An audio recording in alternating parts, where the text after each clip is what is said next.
దేవుని నామంలో మీకు అందరికీ శుభములు తెలియజేస్తా ఉన్నాను. మత్తయి సువార్త 24వ అధ్యాయం 7వ వచనంలో చూస్తే అక్కడక్కడ కరువులను భూకంపములను కలుగును అనే మాట మనం చూస్తూ ఉంటాం. భూకంపములు అనగానే జనరల్లీ మనం ఆలోచించేది ఏంటంటే మన దగ్గర భూకంపాలు అయితే లేవు కదా, ఇప్పుడు దేవుని రాకడ ఇంకా చాలా ఆలస్యం ఉంది అనేది మనం చూస్తూ ఉంటాం. కానీ భూకంపములు ఎప్పుడైతే మనము చూస్తామో we have to look at world wide earth quakes. ప్రపంచవ్యాప్తంగా జరుగుతున్న ఎర్త్ క్వేక్స్ అన్నీ కూడా మనము చూడాలి. అయితే దీంట్లో ప్రథమంగా 2 ప్రాముఖ్యమైన విషయాలు. ఒకటి ఫ్రీక్వెన్సీ, అంటే భూకంపంలో తరచుగా జరుగుతున్నాయా అనేది ఒక లెక్క మనం చేస్తే, సెకండ్ వన్ వచ్చేసి ఇంటెన్సిటీ ఆఫ్ ఎర్త్ క్వేక్, అంటే దాని యొక్క తీవ్రత ఎంత ఉంది అనేది మనము చూడాలా.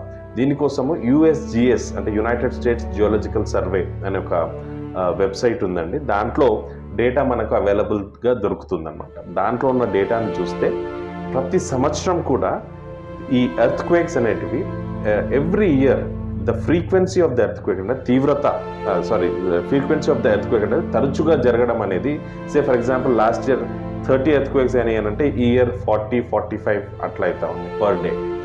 దెన్ దాని ఇంటెన్సిటీ తీవ్రతను మనం చూస్తే last year for example 4.5 Richter scale మీద కనిపిస్తుంది, అంటే ఈ ఇయర్ 5.5 to 7 6.5 అట్లా రెక్టర్ స్కేల్ మీద కనిపిస్తూ ఉంది.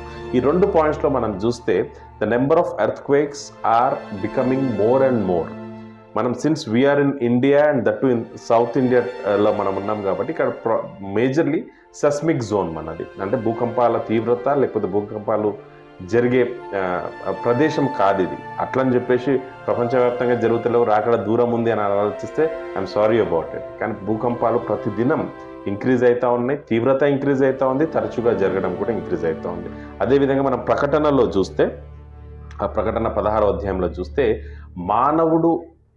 మానవుని జన్మ భూమి మీద జరిగినప్పటి నుంచి కూడా కని విని ఎరగని చూడని భయంకరమైన భూకంపములు అక్కడ రాస్తా ఉన్నాడు. అంటే రానున్న దినాలలో ఇంకా భయంకరమైన భూకంపములు జరుగుతాయి. ఇవన్నీ మనం తెలుసుకుంటా ఉన్నామనంటే దేవుని రాకడ అతి సమీపంలో ఉంది. So it is better that we repent and reconcile with God. మనం రిపెంట్ అయ్యి దేవునితోటి రీకన్సైల్ కావడం చాలా important. Thank you so much.